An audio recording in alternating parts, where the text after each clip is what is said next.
اور ایک روایت حضرت سلیمان بن سرد رضی اللہ تعالی عنہ سے مروی ہے، کہتے ہیں کنت جالسا مع النبی صلی اللہ علیہ وآلہ وسلم، میں حضور علیہ السلام کی مجلس میں بیٹھا ہوا تھا، دو لوگ تھے، وہ آپس میں الجھ رہے تھے، ان میں سے ایک شخص کا چہرہ غصے سے سرخ ہو گیا، رگیں پھولی ہوئی تھیں اور ایک دوسرے کے لیے سب و شتم کا ماحول پیدا ہو گیا تھا۔ اللہ کے رسول صلی اللہ علیہ وآلہ وسلم نے ارشاد فرمایا، میں ایسا کلمہ جانتا ہوں کہ اگر یہ کلمہ پڑھ لیں تو ان کا یہ غصہ زائل ہو جائے گا، ان کی جو کیفیت ختم ہو جائے گی، اور وہ کیا ہے؟ اعوذ باللہ من الشیطان الرجیم۔ یہ پڑھ لیں تو جو ان کے اندر ہے وہ چلا جائے گا۔ تو لوگوں نے اس شخص کو کہا جس کی رگیں پھولی ہوئی تھی اور غصے سے اس کا چہرہ سرخ ہوا جا رہا تھا کہ تعوذ پڑھو، اعوذ باللہ من الشیطان الرجیم پڑھو۔ اور یہ اللہ تعالیٰ نے قرآن مجید میں ارشاد فرمایا ہے کہ جب غصے سے انسان بے قابو ہو جائے تو اس کو چاہیے کہ وہ اپنے غصے سے باہر نکلنے کے لیے تعوذ پڑھے۔ ایک روایت میں ہے اللہ کے محبوب نے ارشاد فرمایا، تم میں سے اگر کوئی شخص غصے میں آئے تو وہ خاموش ہو جائے، تو خاموشی سے غصے کا لیول نیچے آنا شروع ہو جائے گا۔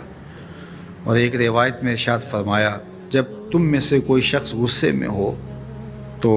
وہ کھڑا ہوا ہو تو وہ بیٹھ جائے، اور اگر اس کا غصہ اس سے زائل ہو گیا تو ٹھیک، ورنہ لیٹ جائے۔ یعنی اگر وہ کھڑا ہو تو بیٹھ جائے، اور اگر بیٹھنے کے باوجود بھی غصہ ختم نہیں ہونے پا رہا تو لیٹ جائے، خاموش ہو جائے، تعوذ پڑھے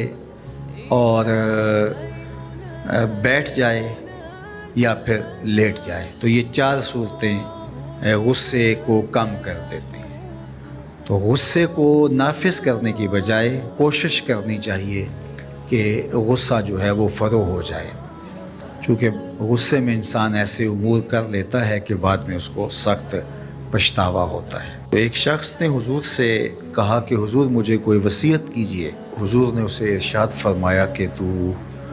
غصہ نہ کیا کر۔ اس نے پھر کہا مجھے وصیت کیجئے، تو آقا کریم نے پھر فرمایا غصہ نہ کیجئے۔ اس نے پھر کہا، یہ بات ایک بار نہیں، اس نے کئی بار حضور سے پوچھی۔ وہ کوئی اور وصیت طلب کرنا چاہ رہا تھا کہ یہ تو ٹھیک ہے، کچھ اور وصیت بھی کیجئے۔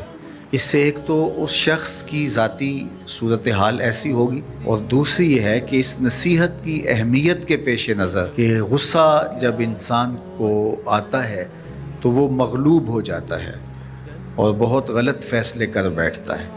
اس لیے بار بار ایک نصیحت پر تاکید کرنا اور اس کا تکرار کرنا اس امر کی طرف توجہ دلاتا ہے کہ ہمیں معاملات کے اندر بہت معتدل رہنے کی ضرورت ہوتی ہے۔ جو شخص غصے کو نافذ کرنے کی طاقت رکھتا ہے، ایک تو ہوتا ہے کہ بندہ غصے سے خود اپنے آپ کو بے چین کرے گا، لیکن اپنے غصے کو نافذ نہیں کر سکتا، غصہ نکال نہیں سکتا، خود پیچ و تاب کھائے گا۔ لیکن یہ وہ شخص ہے جو غصے کو نافذ کر سکتا تھا، اس کے پاس طاقت تھی، لیکن اس نے اس کے باوجود غصے کو ضبط کیا۔ حضور علیہ السلام نے ارشاد فرمایا، قیامت کے دن اللہ تعالیٰ لوگوں کے سامنے اسے بلائے گا، تو اللہ تعالیٰ اسے اختیار دے گا کہ جنت کی حوروں میں سے جس کے ساتھ تم نکاح کرنا چاہتے ہو، جس کے ساتھ تم رہنا چاہتے ہو، تمہیں اس کا اختیار دیا گیا ہے، اس لیے کہ تم نے اپنے غصے کو ضبط کیا،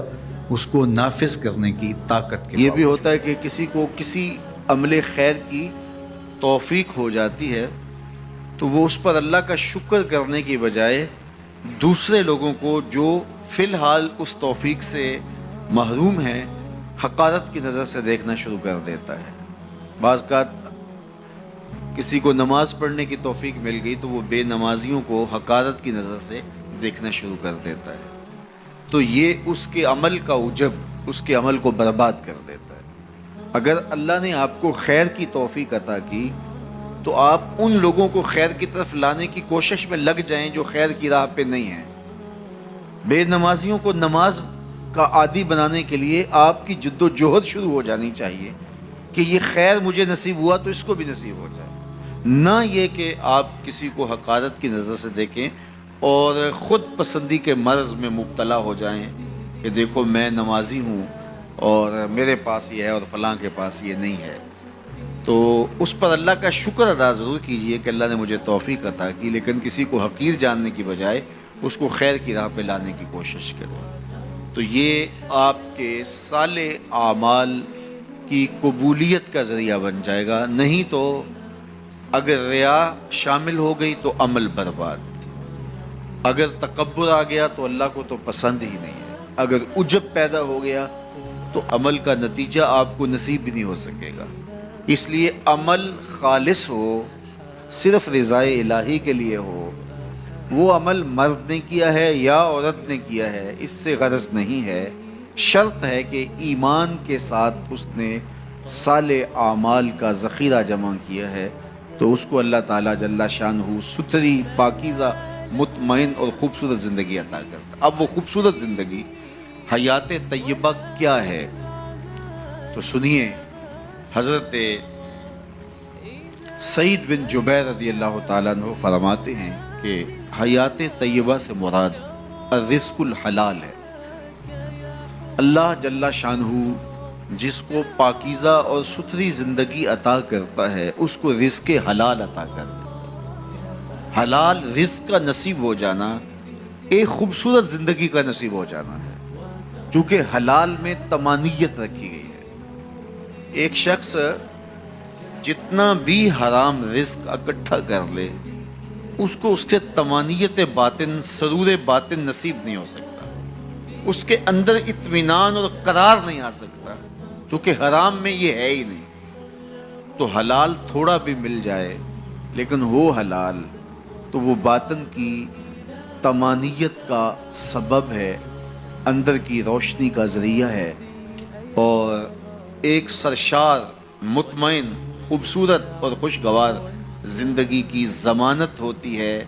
رزق حلال۔ اللہ ہم سب کو اپنی جناب سے رزق حلال ہی نصیب کرے، اور اگر ہم سچے دل سے یہ عہد کر لیتے ہیں کہ اللہ ساری زندگی تو ہمیں رزق حلال ہی دینا، اور ہم بھی ساری زندگی حرام کے ایک لقمے سے بھی اپنے آپ کو محفوظ کریں گے، اللہ آپ کے لیے حلال کے راستے کشادہ کر دے گا۔